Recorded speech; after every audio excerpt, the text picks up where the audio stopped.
Queen Vela stood at the observation window of her royal flagship, watching the endless darkness of space stretch before her. She was returning home after a diplomatic mission to the outer colonies. 3 more days, and she would be back on her throne. 3 more days of pretending that the crown on her head did not feel heavier with each passing year. She was tired. Not the kind of tired that sleep could fix. It was something deeper, something that had been growing inside her for a long time. Her thoughts were interrupted by a violent shake. The ship trembled, and warning lights began to flash red across every wall. Vela grabbed the railing to steady herself as explosions echoed through the hull. "Your Majesty." Her chief guard, a tall Aelori named Captain Doran, rushed into the room. His face was pale. "We are under attack. Insurgent forces. They came out of nowhere." Vela's heart turned cold. The insurgents. She knew they wanted her dead. They believed her rule was too soft, too peaceful. They wanted war and conquest, and she stood in their way. "How many ships?" she asked, her voice steady even as fear crawled up her spine. "At least 20. Our escorts are already destroyed. We cannot win this fight." Another explosion rocked the ship. Vela heard screams from somewhere below. Her people were dying. "Get to the escape pods," Doran said, grabbing her arm. "Now." They ran through the burning corridors. Bodies lay on the floor. Smoke filled the air. Vela wanted to stop, to help, but Doran pulled her forward. There was no time. They reached the escape pod bay. Most of the pods were already gone or destroyed. Only one remained. "Get in," Doran commanded. "What about you? Someone must stay and buy you time." He pushed her toward the pod. "The Empire needs its queen. Go." Before she could argue, he sealed the door and launched the pod into space. Vela watched through the small window as her flagship exploded in a ball of fire. Doran was gone. Her guards were gone. Everyone who had sworn to protect her was dead. And she was alone. The pod drifted through the debris field. Vela tried the communication system, but it was damaged. Life support was failing. She had maybe 2 hours of air left. She could see the insurgent ships in the distance. They were hunting the escape pods one by one, destroying each one they found. It was only a matter of time before they found her. Vela closed her eyes. So this was how it would end. Not on her throne, not surrounded by her people, but alone in the cold darkness of space. Then she heard something. A sound that did not belong. The hum of an engine, growing closer. She opened her eyes and saw a ship approaching. It was not an Aelori ship. It was not an insurgent ship either. It was something else entirely. A human vessel. Old, battered, covered in patches and repairs. It looked like it had seen 1,000 battles and refused to die. The ship positioned itself between her pod and the insurgent hunters. Vela watched in disbelief as it opened fire. It was suicide. One small freighter against a fleet of warships. There was no way it could win. But the human pilot did not seem to care about odds. The freighter moved like nothing Vela had ever seen. It twisted and turned through enemy fire with impossible speed. It was not just flying. It was dancing. The insurgent ships tried to lock onto it, but they could not keep up.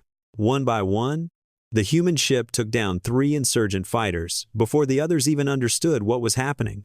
Then, instead of pressing the attack, it dove toward Vela's pod. A docking tube extended and connected to her pod with a heavy clang. The airlock opened, and Vela found herself staring at a human. He was not tall, not particularly strong-looking. He had black hair that fell messily over his forehead and dark eyes that seemed to carry a weight she recognized. He wore a simple jacket, worn and faded. There was a scar on his left hand. "Can you walk?" he asked. His voice was calm, as if enemy ships were not currently trying to kill them both. Vela nodded, too stunned to speak. "Then move. Now." He grabbed her hand and pulled her through the docking tube into his ship. The interior was cramped and cluttered. Boxes of cargo were strapped to every wall. It smelled like oil and coffee and something she could not name. The human ran to the cockpit and threw himself into the pilot's seat. His hands moved across the controls with practiced speed. "Hold on to something," he said. Vela barely had time to grab a handle before the ship lurched forward. Through the cockpit window, she could see the insurgent fleet turning toward them. Missiles launched. Laser fire streaked past. The human did not panic. He did not even seem worried. He simply flew. He took the ship into the nearby asteroid field, weaving between massive rocks at speeds that should have been impossible. The insurgent ships tried to follow, but they were too large, too slow. One crashed into an asteroid and exploded. Then another. The human kept going deeper into the field until the enemy ships finally gave up the chase. They could not follow without destroying themselves. Only then did he slow down. Vela released the handle she had been gripping. Her hands were shaking. She looked at the human, who was checking his instruments as if nothing unusual had happened. "Who are you?" she finally asked. He did not look at her. "Nobody important. You just saved my life.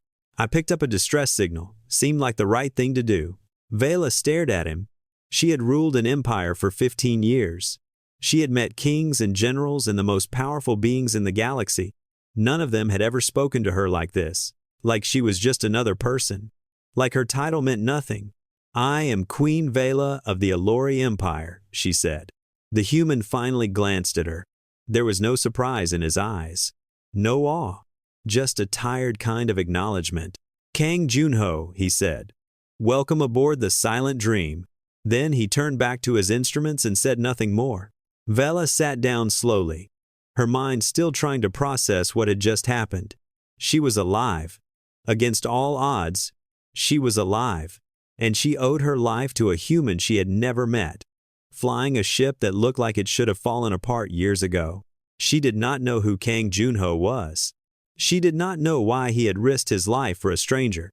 But as the silent dream drifted quietly through the asteroid field, Vela realized something else. For the first time in 15 years, no one was calling her Your Majesty, and she did not mind at all. Unho had found it years ago during one of his many runs through this sector, a natural cave system inside a spinning rock, large enough to hide a ship and quiet enough that no scanner could find it. He had used it before when he needed to disappear. Now he used it again. The silent dream sat in the darkness of the cave, its engines silent, its lights dim. Outside, somewhere in the asteroid field, insurgent ships were still searching, but they would not find this place. Junho had made sure of that. Vela sat on a metal crate in the cargo hold, watching as the human worked on her wounds. She had taken shrapnel during the attack. Nothing fatal, but painful. Junho cleaned the cuts with careful hands, his movements slow and gentle. "You have done this before," Vela said. "A few times. Were you a soldier?" Junho did not answer. He simply finished bandaging her arm and stood up. "You should rest," he said. "We might be here for a while." "How long?" "A few days, maybe more, until they give up and leave." Vela looked around the cramped cargo hold. It was not exactly a royal chamber, but she was alive, and that was more than she had expected a few hours ago. "Thank you," she said, "for saving me." Junho shrugged. "Like I said, right thing to do." He walked away to check the ship's systems, leaving Vela alone with her thoughts. The first day passed slowly. Vela tried to learn more about the human who had saved her, but Junho was not easy to talk to. He answered questions with short words or silence. He spent most of his time checking instruments, making repairs, or staring at nothing. But Vela was patient. She had not become queen by giving up easily. On the second day, she found him in the small kitchen area, heating something in a metal container. The smell was strange, but not unpleasant. "What is that?" she asked. "Ramyeon, human food. You want some?" Vela had never eaten human food before. Her advisors would have been horrified at the thought. But her advisors were not here. "Yes," she said. They ate together in silence. The noodles were hot and salty and unlike anything Vela had ever tasted. She decided she liked them. "You do not bow to me," she said after a while. Junho looked up. "Should I? Everyone bows to me. I am the queen. Out here you are just a person, same as me, same as anyone." He took another bite of his food. "Does that bother you?" Vela thought about it. "No," she said slowly. "I think I like it." Something almost like a smile crossed Junho's face. Then it was gone. On the third day, they talked more. Vela found herself speaking about things she had never told anyone. The loneliness of her position, the weight of making decisions that affected billions of lives, the way everyone looked at her and saw only a crown, never the person wearing it. "They do not see me," she said. "They see what they need me to be, a symbol, a leader, a queen, but never just me." Junho listened without interrupting. When she finished, he was quiet for a long moment. "I understand," he said finally. "Do you? People see what they want to see, what they need to see. It is easier than seeing the truth." He stared at the wall. "Sometimes the truth is too complicated. What do they see when they look at you? Nothing. I made sure of that." He stood up and walked to the cockpit. "Get some sleep. We leave tomorrow if the scanners are clear." But Vela could not sleep. She lay on the small bunk Junho had given her, staring at the ceiling of the ship.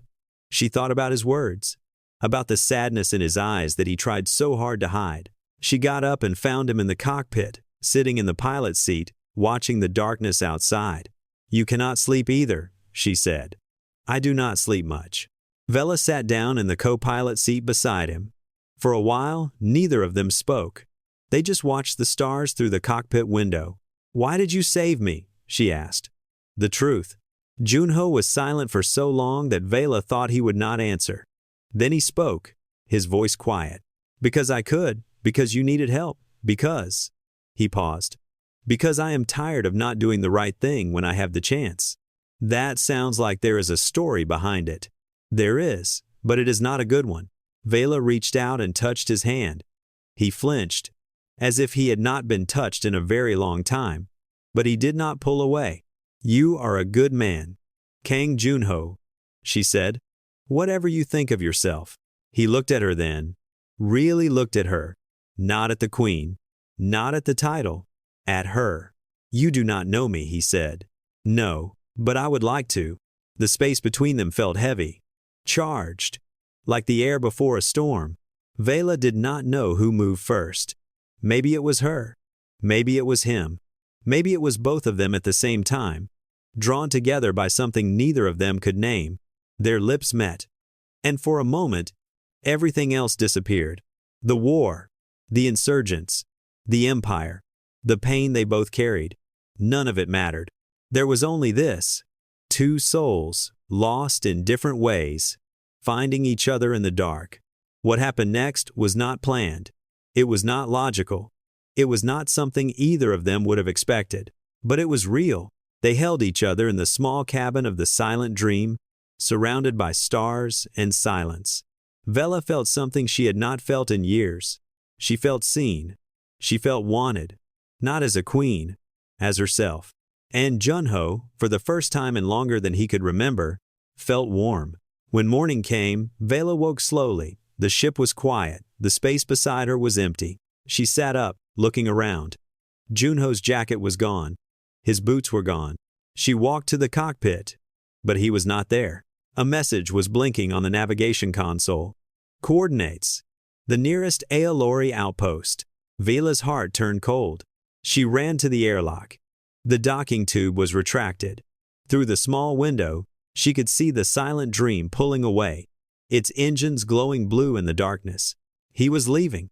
"No," she whispered. "No, no, no." She tried the communication system, but there was no response. She tried again and again, but the ship just kept flying away. Within minutes, it was gone. Disappeared into the asteroid field like a ghost. Vela stood alone in the escape pod, staring at the empty space where he had been. He had saved her life. He had held her through the night. And now he was gone without a word. She did not understand. She did not understand at all. But as the tears fell from her eyes, Vela knew one thing with absolute certainty. She would never forget him. They came in force, a full battle fleet sent by her council the moment they learned of the attack. Dozens of warships filled the space around the asteroid field, their weapons ready, their crews desperate to find their queen. When they brought her aboard the command ship, Vela was surrounded by chaos. Advisors rushed to her side. Medical officers checked her wounds. Generals demanded to know what had happened. Everyone was talking at once. But Vela heard none of it. She stood at the window of the command ship, staring at the stars, thinking about a battered freighter and a man who did not bow. "Your Majesty?" Her chief advisor, a old Alori named Minister Juan, stepped beside her. "Are you well?" "I am alive," Vela said. "That is enough. The insurgents have retreated. We are hunting them down as we speak. They will pay for this attack." Vela nodded, but her mind was elsewhere. "Minister Juan, I need you to find someone for me." "Of course, Your Majesty." "Who?" "A human. A cargo pilot. His name is Kang Junho. His ship is called the Silent Dream." Minister Juan looked surprised. "A human saved you?" "Yes." And then he left. "I want to know why. I will have our intelligence services begin the search immediately." Vela returned to her throne within the week. The insurgency was crushed within the month. The leaders were captured and brought before her for judgment. The empire was safe again, but Vela felt no joy. Every night, she stood at her window and looked at the stars. Every night, she thought about that small ship hiding in an asteroid, and the man who had held her like she was precious. Where was he? Why did he leave? The intelligence reports came slowly, and they were frustrating. The name Kang Junho appeared in old military records. He had been a pilot in the Human Republic's Navy during the war against the Corvani. He had been decorated for bravery multiple times. His skills were considered exceptional. Then came the Battle of Sigma 7. Vela read the report 3 times to make sure she understood it correctly. Sigma 7 had been a disaster. A massive battle where the human fleet was ambushed by Corvani forces.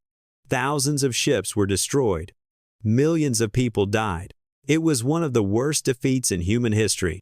The official reports blamed a command failure, bad intelligence, poor planning. The admirals who survived retired in disgrace.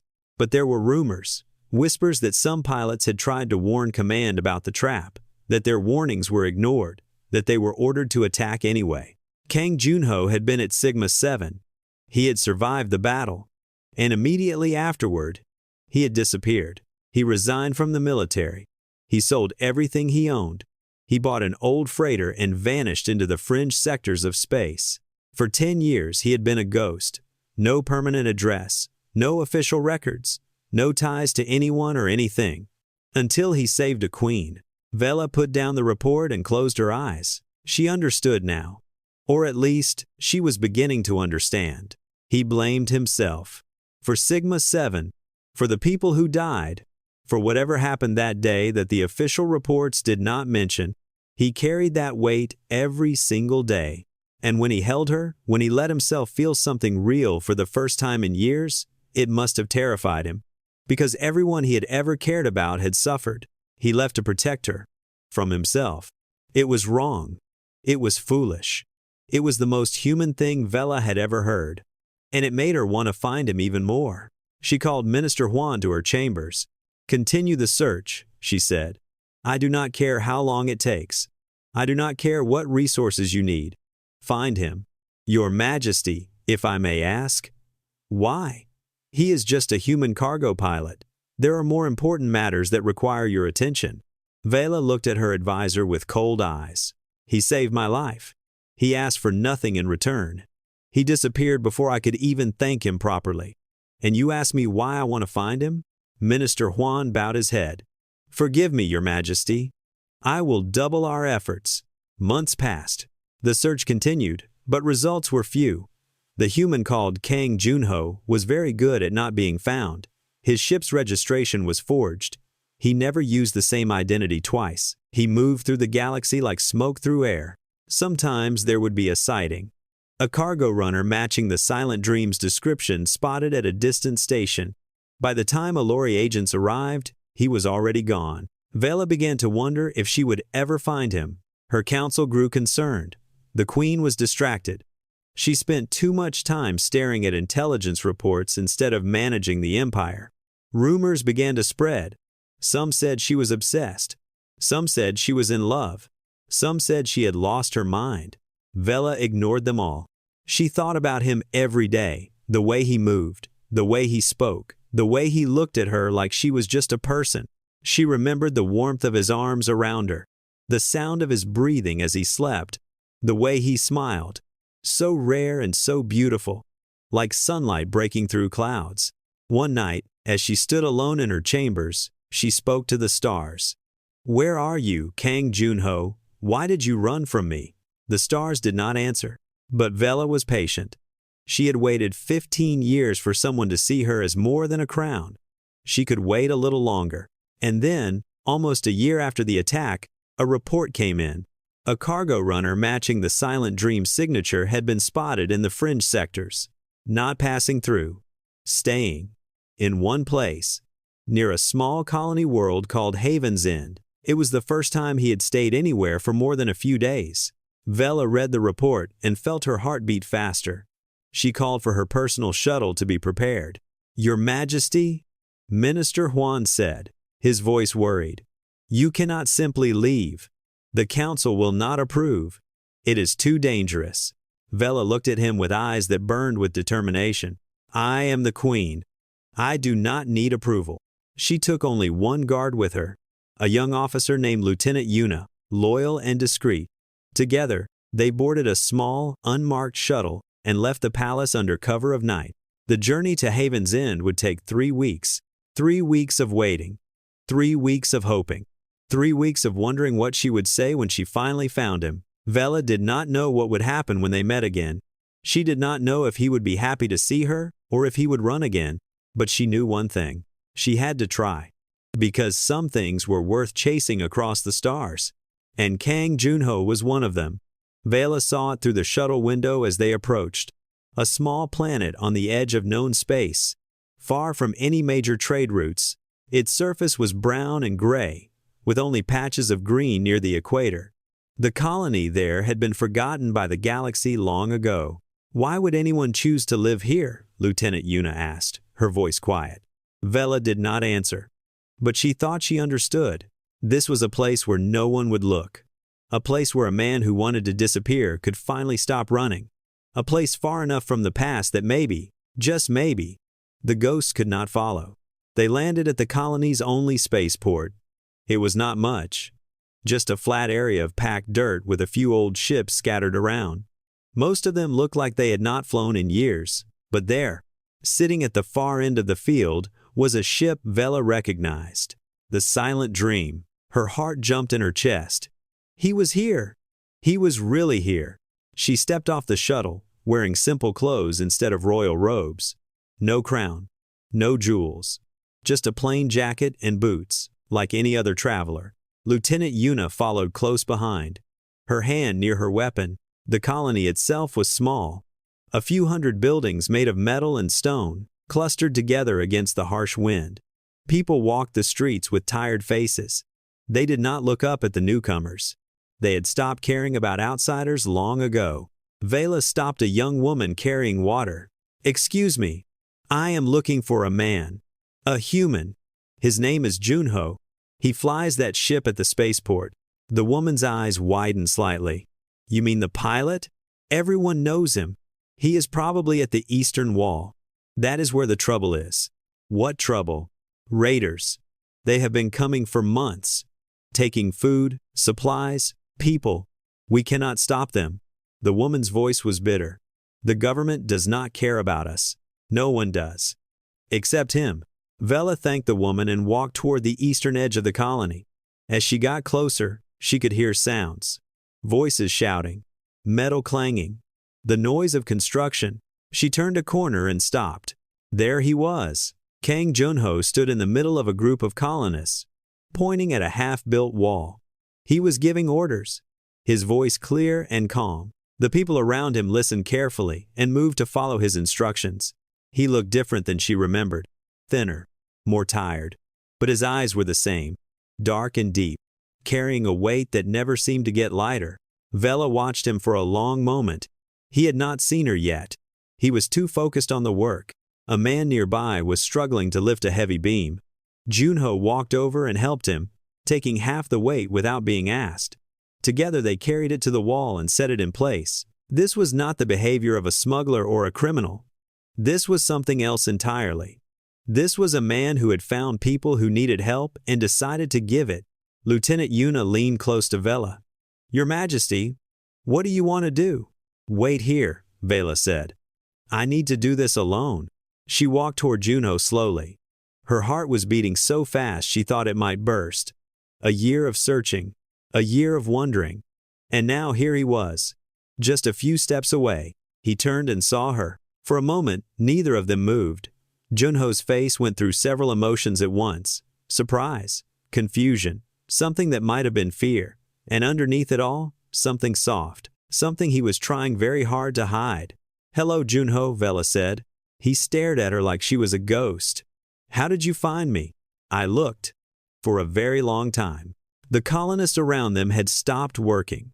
They were watching with curious eyes, wondering who this stranger was and why their pilot was staring at her like she had fallen from the sky.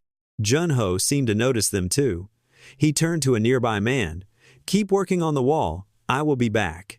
Then he walked toward Vela and gestured for her to follow. They moved away from the crowd, toward a quiet area behind an old storage building. When they were alone, Junho turned to face her. You should not be here, he said. His voice was rough. And yet I am. Does your council know where you are? No. You left your empire to come to this forgotten rock at the edge of space. Why? Vela stepped closer to him. You know why. Junho looked away. That night was a mistake. Was it? Because I do not remember it that way. You do not understand. Then help me understand. Vela's voice was firm but gentle. Tell me why you ran. Tell me why you left without a word. Tell me why you have been hiding at the edge of the galaxy for a year. Junho was silent for a long moment. When he finally spoke, his voice was barely above a whisper. Because everyone I try to protect gets hurt. Everyone I care about suffers. That is what I am. That is what I do. I thought if I stayed away from you, if I disappeared before we could. He stopped, unable to finish. Vela reached out and touched his face. He flinched, just like he had that night on the ship. But again, he did not pull away. Sigma 7, she said quietly. I read the reports. I know what happened. Junho's jaw tightened. Then you know I am not a hero. I am the opposite. I am the man who survives while everyone else dies. I warned them. I told them it was a trap. They did not listen, and millions of people died because I was not good enough to make them listen. That was not your fault. It does not matter whose fault it was. They are still dead, and I am still here. And every day I wake up and wonder why. His voice cracked. I saved you because I could not save them. And then I left because I was afraid that if I stayed, something terrible would happen to you too. Vela felt tears forming in her eyes, not for herself, for him, for this broken man who carried so much pain and blamed himself for things he could not control. Junho, she said softly, you cannot protect people by pushing them away. You cannot save the world by hiding from it. I am not trying to save the world. I am just trying not to hurt anyone else. And what about these colonists? You are protecting them. Junho looked toward the wall, where the colonists were still working. They needed help. There was no one else. So you stayed. You fought for them. You gave them hope. Vela smiled gently. That does not sound like a man who only brings pain. Junho did not answer. But something in his eyes shifted. A crack in the wall he had built around himself. Before either of them could say more, a shout came from the eastern wall. Then another. Then the sound of an alarm. Raiders! Someone screamed. The raiders are coming! Junho's expression changed instantly. The doubt and pain disappeared, replaced by cold focus. Stay here, he told Vela. No. This is not your fight. Vela met his eyes with steel in her gaze. I did not cross the galaxy to watch from the side. Where you go, I go. Junho stared at her for a moment. Then, incredibly, he almost smiled. You are as stubborn as I remember. You have no idea. Together, they ran toward the wall. The raiders came from the east, riding vehicles that kicked up clouds of dust as they approached. There were at least 30 of them, armed with guns and blades, their faces hidden behind masks. They had attacked this colony many times before. They knew it was weak. They knew it was alone. They expected easy victims. They did not expect resistance. Junho stood on top of the half-built wall. shouting orders to the colonists below. Over the past months, he had trained them, taught them how to fight, how to defend themselves. They were not soldiers, but they were no longer helpless. "Hold your positions," he yelled. "Do not fire until they are in range." Vela stood beside him, a weapon in her hands that Lieutenant Yuna had given her. She had never fired a gun before. On her world, queens did not fight. They gave orders from safe rooms while others died for them. But she was not on her world anymore. The raiders reached the outer edge of the colony and began their assault. They fired at the wall, trying to break through. The colonists fired back, following Junho's training. The first wave of raiders fell, but more kept coming. Junho moved along the wall, helping where he was needed. He fired with perfect accuracy, taking down raiders with every shot. His movements were calm and controlled, like a man who had done this 1,000 times. And he had. Vela realized. In another life, he had been a warrior, a pilot, a soldier. That part of him had never really gone away. It had just been sleeping. A raider climbed over a broken section of wall, rushing toward a young colonist who was reloading his weapon. Junho was too far away to help. Vela raised her gun and fired. The shot hit the raider in the shoulder, knocking him down. It was not a kill shot, but it was enough. The young colonist scrambled away to safety. Junho looked at her with surprise.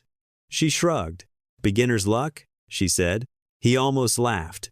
Then another wave of raiders hit the wall, and there was no more time for talking. The battle lasted for an hour. It was chaos. Smoke and noise and screaming. Vela lost track of time. She fired when she could. She hid when she had to. She watched Junho move through the fight like a ghost, appearing wherever he was needed, saving lives with every action. Finally, the raiders began to retreat. They had expected an easy raid. Instead, they had lost nearly half their number. It was not worth continuing. As the last of them fled into the distance, a cheer rose from the colonists. They had won. For the first time in months, they had actually won. Junho did not celebrate. He climbed down from the wall and began checking on the wounded. Vela followed him. "You trained them well," she said. "Not well enough. We lost 5 people." His voice was heavy with guilt. "You saved hundreds. Without you, this colony would be gone." Junho did not answer. He kept working, bandaging wounds and giving water to the injured. Vela watched him and felt something shift inside her. This man, this stubborn, broken, beautiful man, he could not see his own worth. He could only see his failures. Night fell over Haven's End. The colonists built fires and shared food. There was grief for those who had died, but also relief, hope. For the first time in a long time, they believed they might survive. Vela found Junho sitting alone on the roof of a storage building, staring at the stars. She climbed up and sat beside him. For a while, neither of them spoke. "You fight well," Junho finally said. "For a queen." "I had good motivation." He looked at her. "Why did you really come here, Vela? And do not say it was just to find me.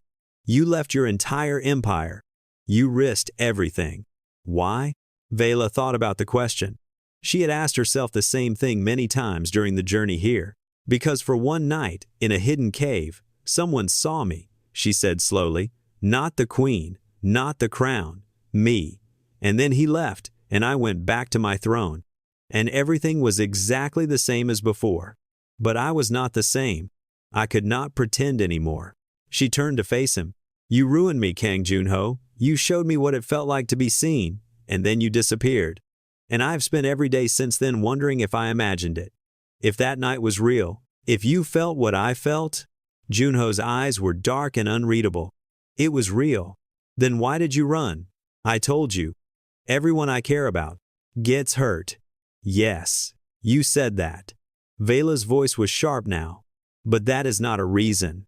That is an excuse. You are afraid. I understand. I am afraid too, but I did not let my fear stop me from crossing the galaxy to find you." Junho was silent. "You think you are protecting people by pushing them away?" Vela continued. "But you are not.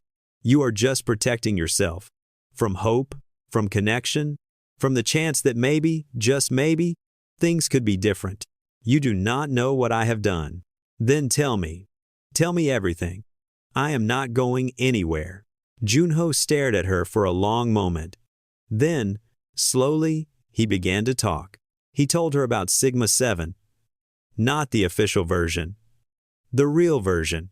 He told her how he had discovered the trap days before the battle, how he had sent warnings that were ignored, how he had watched from his fighter as thousands of ships flew into an ambush that everyone knew was coming. He told her about the screaming on the radio as his friends died, about the bodies floating in space, about the faces of the people he could not save.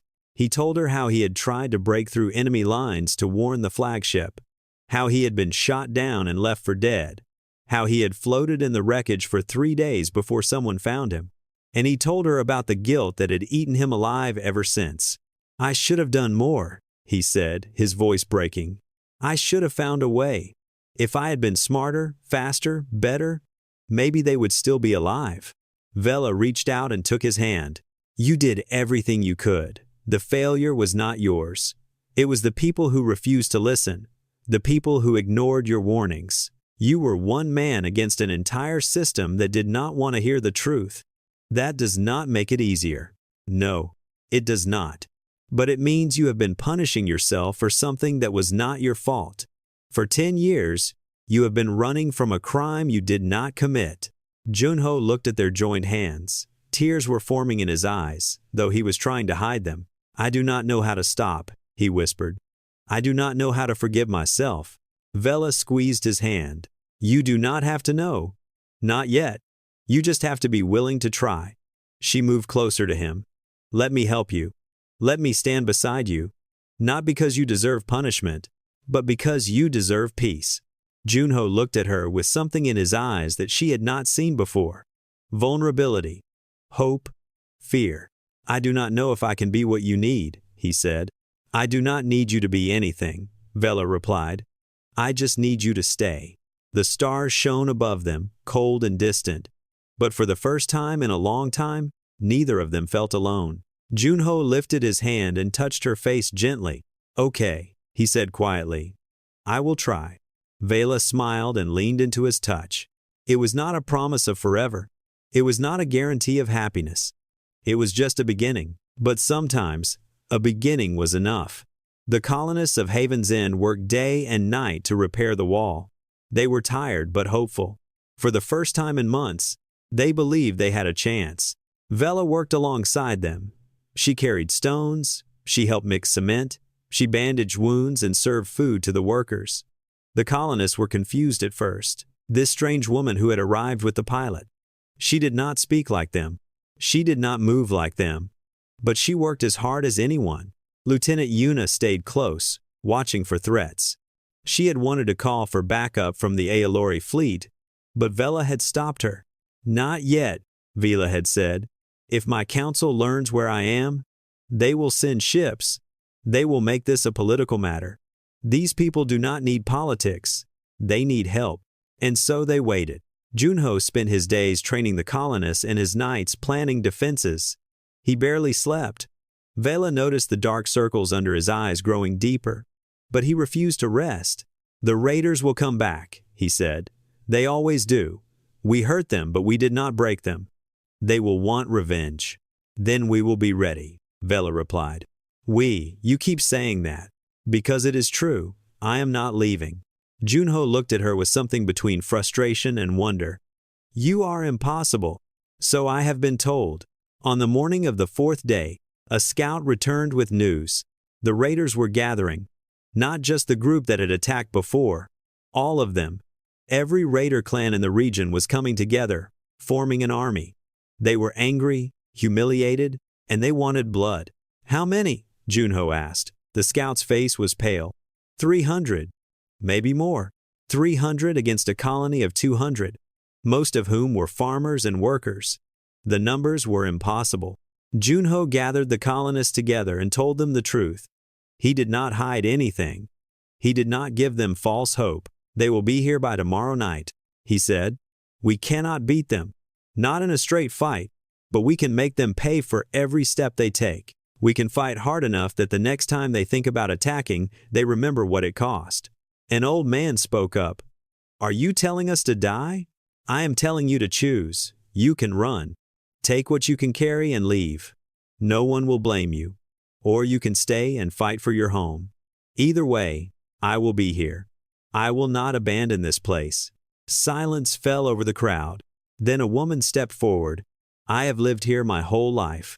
My children were born here. My husband is buried here. I will not run." Another voice joined hers. Then another. One by one, the colonists made their choice. They would stay. They would fight. Junho nodded slowly. Vela saw something in his eyes that looked almost like pride. "Then let us get to work," he said. The next 30 hours were a blur of activity. They built traps. They set up defensive positions. They prepared medical stations and evacuation routes. Junho moved through it all like a machine, giving orders, solving problems, keeping everyone focused. Lieutenant Yuna pulled Vela aside. "Your Majesty, I need to contact the fleet. This is suicide otherwise." Vela hesitated. She knew her guard was right. Without help, they would all die. But she also knew what would happen if the Alori Empire became involved. Politics. Complications. The colonists would become pawns in a larger game. "Make the call," she finally said. "But tell them to wait. Do not come until I give the signal." "And when will that be?" "When there is no other choice." Yuna nodded and went to send the message. Night came. The colonists gathered around fires, eating their last meals before the battle. Some prayed. Some cried. Some laughed and told stories. They were afraid, but they were together. Vela found Junho standing alone at the eastern wall, staring into the darkness.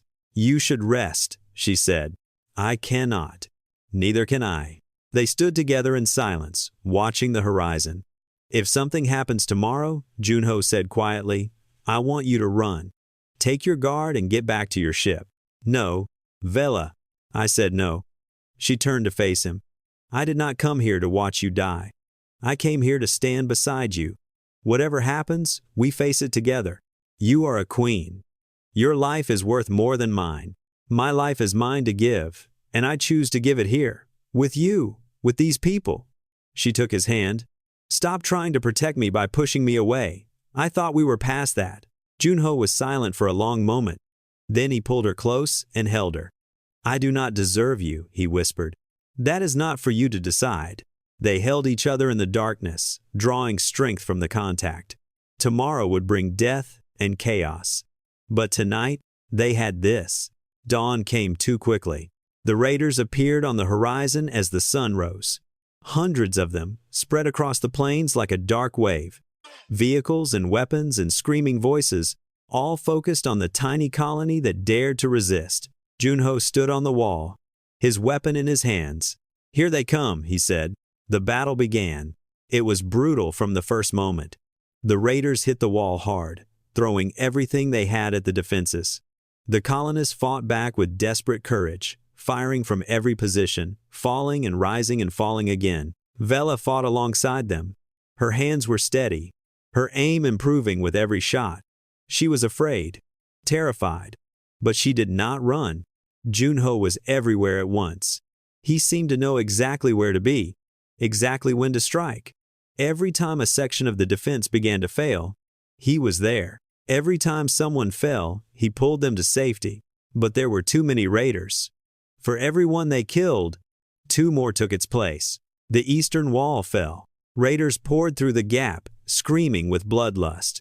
The colonists retreated to the secondary positions. But the line was crumbling. "We cannot hold," someone shouted. Junho grabbed Vela's arm. "Signal your fleet. Now. But do it." Vela nodded and ran toward Lieutenant Yuna. Together, they sent the signal. But even as she did, she knew the truth. The fleet was hours away. Help would not arrive in time. Junho knew it too. He gathered the remaining defenders around him. "Fall back to the central square," he ordered. "Protect the civilians. I will hold them here." "You will die," Vela said. "Probably." He looked at her with those dark eyes, full of pain and love and acceptance. "But I will buy time. Maybe enough for help to arrive. Maybe enough for some of you to escape. I will not leave you. You have to. These people need a leader, someone to keep them together, someone to give them hope. He touched her face gently. You can be that. You are that. Tears streamed down Vela's face. Junho, thank you, he said, for coming to find me, for believing in me, for not letting me disappear. He kissed her once, quickly, desperately. Then he turned and ran toward the broken wall, toward the raiders, toward certain death. Vela watched him go, her heart breaking. And then, impossibly, she heard a sound. Ships. A-lorry ships, descending from the sky like angels of fire. The fleet had arrived early. They must have been closer than she thought. They must have been waiting. The raiders looked up in terror as warships filled the sky above them. Weapons charged. Lights blazed. And then the fleet opened fire. The raiders broke and ran. Those who did not flee fast enough were cut down by precision strikes. Within minutes, the army that had seemed unstoppable was scattered to the winds. The battle was over. Vela ran toward the broken wall, searching for Junho. She found him lying in the rubble, bleeding from a dozen wounds, barely conscious. Junho. She knelt beside him, tears falling on his face. Stay with me. Help is here. Stay with me. He looked up at her with unfocused eyes. Did we win? He whispered. Yes, we won. You saved them. You saved everyone. A faint smile crossed his face. Then his eyes closed, and he was still. Vela sat beside Junho's bed, holding his hand. She had not left his side in 3 days. Not when her advisors demanded her attention. Not when the council sent message after message asking where she was. Not for anything. Junho was alive. Barely. The doctor said it was a miracle he had survived at all. His wounds were severe. He had lost a lot of blood. A weaker man would have died on that battlefield. But Kang Junho was not a weak man. On the 4th day, he opened his eyes. Vela was sleeping in the chair beside him, her head resting on the edge of his bed. She woke when she felt his hand move in hers. Junho. She was crying before she could stop herself. You are awake. He looked at her with tired eyes. His voice was rough, barely a whisper. How long? 4 days? You almost died. The colonists? Safe. The raiders are gone. Your people are rebuilding. A small smile crossed his face. My people. I like that. Vela squeezed his hand. I was so scared. I thought I lost you. I am hard to kill. He tried to laugh but winced in pain. Although this might be my limit. The days that followed were slow but hopeful. Junho recovered gradually, his body healing while Vela stayed by his side. They talked for hours. About everything and nothing. About the past and the future. About who they wanted to be. The colonists of Haven's End sent messages of gratitude. They called Junho a hero. He did not like the word, but he did not argue. When he was finally strong enough to walk, Vela took him to the observation deck of the flagship. Together, they looked out at the stars. What happens now? Junho asked. That depends on you. He turned to look at her. What do you mean? Vela took a deep breath. This was the moment she had been thinking about since the battle. The moment she had been afraid to speak. I want you to come back with me, she said. To my homeworld. To my palace. Junho's expression was uncertain. Vela, I do not belong in a palace. I am a cargo pilot. A nobody. Your council would never accept me. My council does not rule. I do. She stepped closer to him. I am not asking you to become something you are not. I am not asking you to wear a crown or take a title. I am just asking you to stay. With me. Wherever that takes us. People will talk. There will be scandal. Your enemies will use this against you. Let them talk. Let them try. She smiled. I have faced worse. Junho was silent for a long time. He looked out at the stars, and Vela could see the war happening inside him. The fear fighting against the hope. The old pain struggling against something new. I do not know how to live like that, he finally said. I have been running for so long. I do not know how to stop. Then do not stop all at once. Take it one day at a time, one moment at a time. She took his hand. And whenever it gets too hard, I will be there. We will figure it out together. Junho looked at their joined hands. Then he looked at her. Together, he repeated quietly. Yes, together. He pulled her close and held her. Not desperately, like before. Softly, like she was something precious. Like she was home. Okay, he whispered. I will stay. The return to the Alory homeworld was not quiet. News of the Queen's adventure had spread across the Empire. Everyone knew that she had left without permission, traveled to a forgotten colony, and fought in a battle alongside a human cargo pilot. The scandal was everything Junho had predicted, but something unexpected happened. The people loved it. They loved that their queen had risked her life for strangers. They loved that she had stood on a wall and fought like a common soldier. They loved the story of the human who had saved her and then disappeared, only for her to chase him across the stars. It was romantic. It was brave. It was the kind of story people told their children. Junho was uncomfortable with the attention. He avoided the palace halls and the crowds of curious nobles. Instead, he spent his time in quieter places. The training grounds. The flight simulators. The gardens where few people went. Vela found him there one evening, sitting among alien flowers that glowed softly in the twilight. You are hiding, she said. I am avoiding. There is a difference. She sat beside him. The generals want to meet you. They heard about your tactics at Haven's End. They want you to train our pilots. Junho looked surprised. Train Aolori pilots? Why would they want to learn from a human? Because you are better than them. That is obvious to anyone who watched you fly. She smiled. You do not have to accept. But they asked me to pass along the request. He thought about it. I was never a teacher. You taught the colonists to defend themselves. You were good at it. That was different. Was it? Junho did not answer. But Vela could see him considering it. The possibility of being useful, of having a purpose that was not just running. I will think about it, he said. That is all I ask. Months passed. Junho never took a title. He never became a prince or a lord or anything official. The nobles whispered about him behind their hands, calling him the Queen's shadow, the human consort, the pilot who would not bow. He did not care what they called him.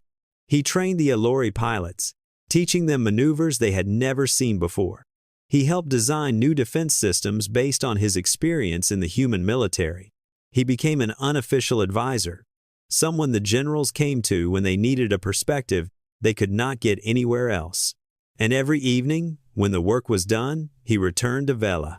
They were not married. The council would have exploded at the suggestion, but they did not need ceremonies or documents to know what they were to each other. They were partners, equals. Two people who had found each other in the darkness and chosen to stay in the light. One night, as they stood on the balcony of Vela's chambers, looking out at the city below, Junho spoke quietly. I used to have nightmares every night. About Sigma 7. About the people I could not save. Lately, I have been sleeping better. I still dream about them sometimes. But it is different now. Less like punishment. More like remembering. Vela leaned against him. That is good. It is because of you, because of this. You gave me something I did not think I could have again. What is that? A reason to stay. She looked up at him. His eyes were still dark, still deep, still carrying the weight of everything he had been through. But there was something else there now. Something warmer. I love you, she said. It was the first time either of them had said the words. Junho smiled. A real smile. The kind she had only seen hints of before. I love you too, he said. I think I have since that first night, when you ate my ramyeon and told me you liked not being called queen. Vela laughed. I did like it. I still do. Then I will keep not calling you that. She kissed him then. Under the stars. In the light of 1,000 windows. Below them, the city hummed with life. Above them, the universe stretched on forever. There would be challenges ahead. Political enemies. Old wounds that still needed healing. A galaxy that was not always kind to people who were different. But they would face it together, because that was what they had chosen. That was who they were. A queen who refused to be just a crown, and a man who finally stopped running. They held each other in the night, and for the first time in a very long time, the future did not feel like something to fear. It felt like something to hope for. And hope, they were learning, was enough.